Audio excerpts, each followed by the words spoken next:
Artificial intelligence को invent कब किया गया। आर्टिफिशियल इंटेलिजेंस के ऊपर काम ऑक्सफोर्ड यूनिवर्सिटी में बैक इन 1950s स्टार्ट हो चुका था।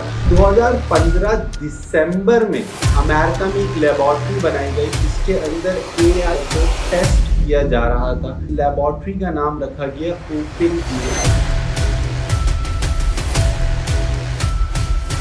बात हुई फेसबुक की, इंस्टाग्राम की, लिंक्डइन से इन्होंने सालों लिए, महीनों लिए 1 मिलियन यूजर्स को टच करने में, बट चैट जीपीटी ने जस्ट 5 डेज में 1 मिलियन यूजर्स का टारगेट पूरा कर लिया। हाउ? दोस्तों, आज की डेट में दुनिया का सबसे ज़्यादा डिस्कस होने वाला हॉट टॉपिक, जिसके बारे में हर कोई बात कर रहा है, सोशल मीडिया पे छा जाने वाला टॉपिक, और वो है आर्टिफिशियल इंटेलिजेंस। आर्टिफिशियल इंटेलिजेंस को तो अब सभी तकरीबन जान गए हैं, और अब ये जानना ज़रूरी है कि ये आर्टिफिशियल इंटेलिजेंस की जो एक्सटेंशन है, किस तरीके से नई प्रोडक्ट्स आते जा रही है जिनको डिफरेंट नाम दिए जा रहे हैं, जिसमें सबसे ज़्यादा पॉपुलर होने वाला product chat GPT. The future is now because this morning a new artificial intelligence tool known as ChatGPT. ChatGPT. ChatGPT. GPT. ChatGPT. ChatGPT. ChatGPT. ChatGPT. तो आखिर ये चैट जीपीटी है क्या भला? इसको लेके पूरी दुनिया का हर बंदा, ना सिर्फ हर बंदा बल्कि दुनिया की सबसे बड़ी कंपनी जिसमें सबसे बड़ा नाम गूगल है, वो भी परेशान है। तो आज जानेंगे इस चैट जीपीटी के पीछे की सच्चाई और हकीकत, जो कि शायद आपको नहीं पता।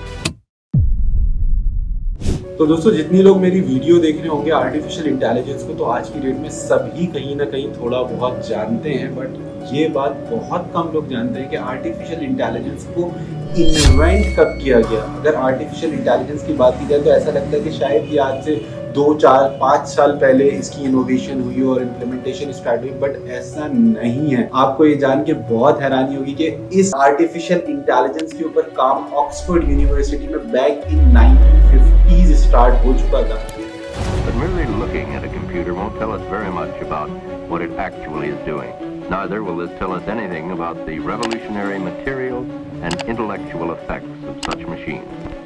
In 1956 AI का बाकायदा जन्म हुआ। एक वर्कशॉप जिसका नाम था डार्टमाउथ, एक वर्कशॉप रखी गई जिसको IBM की तरफ से ऑर्गेनाइज किया गया, और इस वर्कशॉप में फर्स्ट टाइम वो प्रोडक्ट जो कि AI बेस्ड बनाई गई थी, जिसका अभी तक कोई नाम नहीं था, जिसको बेसिकली लॉजिक थ्योरेटिका करके नाम दिया गया था, उसको पेश किया गया और बाकायदा इस टेक्नोलॉजी को समझते हुए, शोकेस करते हुए इसका नाम आर्टिफिशियल इंटेलिजेंस दिया गया। और इसी वर्कशॉप में आर्टिफिशियल इंटेलिजेंस के बाकायदा विजन, मिशन और इन फ्यूचर इसको क्या करना है, क्या रेवोल्यूशंस लेकर आने, किस कॉन्सेप्ट पे काम हुआ, इन तमाम चीज़ों को डिसाइड कर लिया गया था। सो फ्रेंड्स, आर्टिफिशियल इंटेलिजेंस को जो बनाया गया उसका मकसद ये था कि एक ऐसी मशीन लर्निंग प्लेटफॉर्म बनाना, एक ऐसा मीडियम बनाना जहां पे ह्यूमन ब्रेन को अंडरस्टैंड किया जाए। जैसे हम सोचते हैं, जो एबिलिटीज हमारे पास है, वैसी ही एबिलिटीज को आर्टिफिशियली परफॉर्म करवाना। यहाँ पे मैं आपको ये बात बताते चलूँ कि 1956 से लेके जो काम शुरू हुआ, एक कॉन्सेप्ट और एक एम के तहत, इसमें तकरीबन 20-30 साल लगे और जाके 1990s में फाइनली एक रोबोट बनाया गया, दुनिया का पहला रोबोट जिसके अंदर आर्टिफिशियल इंटेलिजेंस को इम्बेड किया गया, और इस रोबोट का नाम था यूनिमेट। A robot for industry. And this is it, Unimate, a machine that can reach out to 7 feet and perform a multitude of tasks in factory or laboratory as skillfully as a man but without getting tired.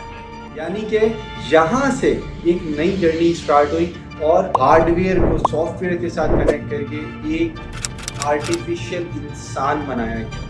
Artificial intelligence की तो ये journey आज से 70 साल पहले start हो चुकी थी, बट ये आर्टिफिशियल इंटेलिजेंस आगे इतनी ज़्यादा वास्ट हो जाएगी, इतनी ज़्यादा कैपेबिलिटीज अपने अंदर ले लेगी, ये हमें भी नहीं पता।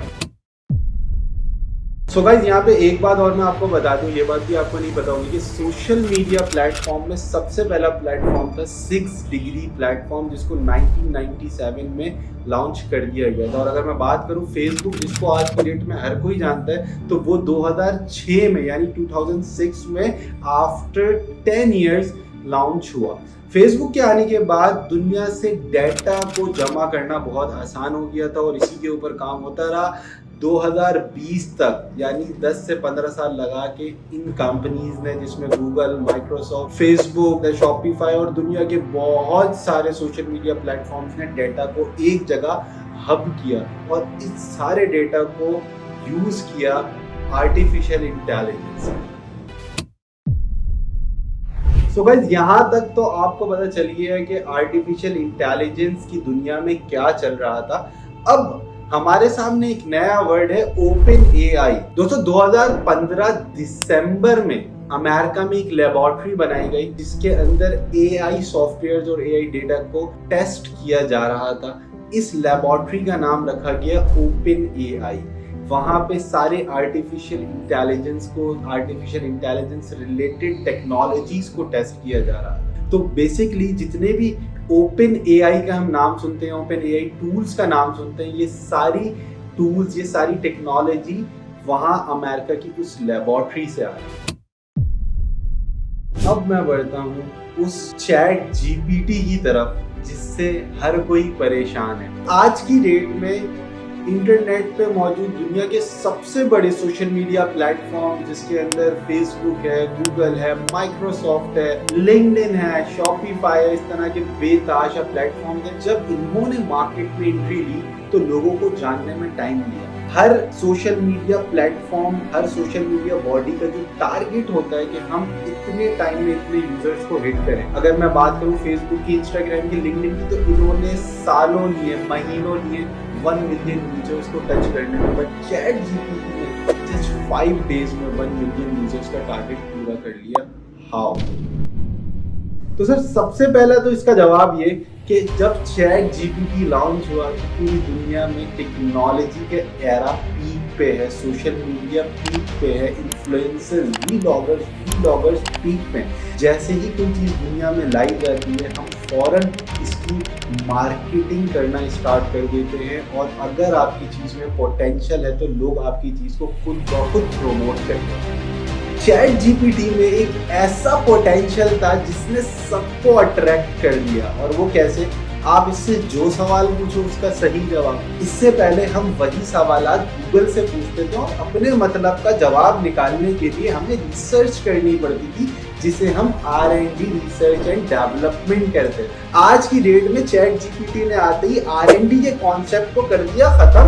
आप जस्ट वहां पे जाके अपना सवाल, अपनी परेशानी, अपनी प्रॉब्लम को लिखें और वो आपको उस बिग डेटा में से इस सॉफ्टवेयर ने, जिसको हम चैट जीपीटी के नाम से जान रहे हैं, इसने हमारे सारे मसलों का हल फौरी तौर पे हमारे सामने प्रेजेंट करने शुरू कर दिया। सर जब प्रेजेंटेबल चीज़ हमारे सामने आती है तो हमारी सेटिस्फेक्शन बहुत ऊपर चली जाती है, रिजल्ट फौरन आने लग गया। आपने इंस्ट्रक्शन दी और आप रिजल्ट का या रिपोर्ट का वेट करने लगो तो आज की डेट के अंदर ऐसी चीज़ चल नहीं पाती। हमें फौरन रिस्पॉन्स चाहिए था, तो इतना क्विक रिस्पॉन्स हमें आर्टिफिशियल इंटेलिजेंस ने दिया और हमने उतना ही क्विक रिस्पॉन्स उस चैट जीपीटी को दिया पूरी दुनिया में फैला। गूगल के को फाउंडर पॉल ब्रोशेट, जिन्होंने गूगल जीमेल को फाउंड किया, उनका ये कहना था कि बहुत जल्द चैट जीपीटी हमारे सर्चिंग इंजन को डिस्ट्रॉय कर देगा। गूगल का सबसे ज़्यादा यानी 71% रेवेन्यू गूगल के सर्चिंग इंजन से जनरेट होता है। सो इस वजह से गूगल के को फाउंडर ने इस बात का खदशा इजहार किया। इस ओपन एआई टूल का नाम चैट जीपीटी ही क्यों रखा गया? चैट का वर्ड थोड़ा सा कंफ्यूजिंग था, तो इस बात को भी मैं क्लियर कर देता हूँ। बेसिकली चैट बॉट्स ऑलरेडी बन रहे हैं, एआई की मदद से बहुत सारे चैट बॉट्स बन चुके हैं। जब हम ऑर्गेनाइजेशनल लेवल पे बात करते हैं तो यहाँ पे हमें एआई हमें बहुत ज़्यादा सपोर्ट कर रहा था। यहाँ पे पहले हमारे पास यूजुअली ऐसा होता था कि एक कस्टमर सर्विस के लिए बंदा डेडिकेटेड होता था, बंदा या एक टीम डेडिकेटेड होती थी जो कि आपको 24/7 सर्विसेज देनी होती थी। उसको रिप्लेस किया टेक्नोलॉजी ने और वहाँ पे चैट बॉट्स बनने शुरू हो गए जो कि ऑटोमेटिकली आपसे सवालात करके और आपसे सवालात करने के बाद आपकी इंफॉर्मेशन को एक्चुअल में ऑनर तक या कंसर्न डिपार्टमेंट तक पहुंचा देते हैं, जिससे सबसे ज़्यादा फायदा हमारी सेल्स को इंक्रीज करने में होता था और उससे भी ज़्यादा फायदा हमें अपने एक इमेज को कस्टमर्स के सामने वेल डिफाइंड इमेज बनाने में, ब्रांड बनाने में मदद देता है। यहाँ पे बहुत सारी सर्वेज, बहुत सारी रिसर्चेज ऐसी बनना शुरू हो गई जिसके अंदर ये कहा जा रहा है कि स्टूडेंट्स को आगे फ्यूचर में आने वाली जनरेशन को इस AI टेक्नोलॉजी से, AI बॉट से बहुत ज़्यादा खतरा है। वो लोग जो कि सॉफ्ट स्किल्स पे काम कर रहे हैं, खासतौर पे डिजिटल वर्ल्ड के लोगों के लिए बड़ा थ्रेट बनेगा, ऐसा बिल्कुल भी नहीं है। बिकॉज देखिए, आप इस बात को समझें कि ये जो टेक्नोलॉजी ये इंसान ने खुद बनाई, ये हमसे ज़्यादा नहीं जान सकते। तो हमें अपने आप को और ज़्यादा अपग्रेड करना पड़ेगा। वहाँ जहाँ पे हमें घंटों लग जाते थे जिस काम को करने में, एक कंटेंट को लिखने में हमें महीनों लग जाते थे, एक पेंटिंग को बनाने में, एक ड्राइंग को बनाने में, एक लोगो को बनाने में, colour selection, themes, digital world में जितना काम हो रहा था वो स्लो हो रहा था, उसको मिनिमाइज कर दिया। वो जो काम 1 मिनट में होता है 1 माइक्रो सेकंड में हो सकता है। इस कॉन्सेप्ट के ऊपर दुनिया चल रही है और इसी कॉन्सेप्ट पे हमें जाना पड़ेगा। हमें वो स्किल्स लेनी पड़ेंगी जो फ्यूचरिस्टिक स्किल्स हैं, वो स्किल्स लेनी पड़ेंगी जो हमारे बॉट्स के पास, AI के पास नहीं है। उन स्किल्स के साथ काम करना पड़ेगा और वो जानना हमारे लिए बहुत ज़रूरी है। उसके बाद अगर कोई ये कहता है कि हमारी जॉब इस AI टेक्नोलॉजी या इस लेटेस्ट टेक्नोलॉजी की वजह से खतरे में आई है, तो ये बात सरासर गलत है। सो दोस्तों, यहाँ तक हमने चैट GPT, AI, OpenAI के बारे में सब कुछ तकरीबन वो इन्फॉर्मेशन जो कि बेसिक इन्फॉर्मेशन है, और यहाँ से आई होप कि आपके दिमाग में जितने क्वेश्चन, जितनी मिथ्स थी वो सारी क्लियर हो गई होंगी। तो सर, आखिर में बात ये आती है कि इट्स ऑल अबाउट सेटिस्फेक्शन। जब हम किसी भी प्रोडक्ट से, किसी भी चीज़ से बहुत ज़्यादा सेटिस्फाई हो जाते हैं तो वो प्रोडक्ट ऑटोमेटिकली चलने नहीं बल्कि दौड़ने लग जाता है।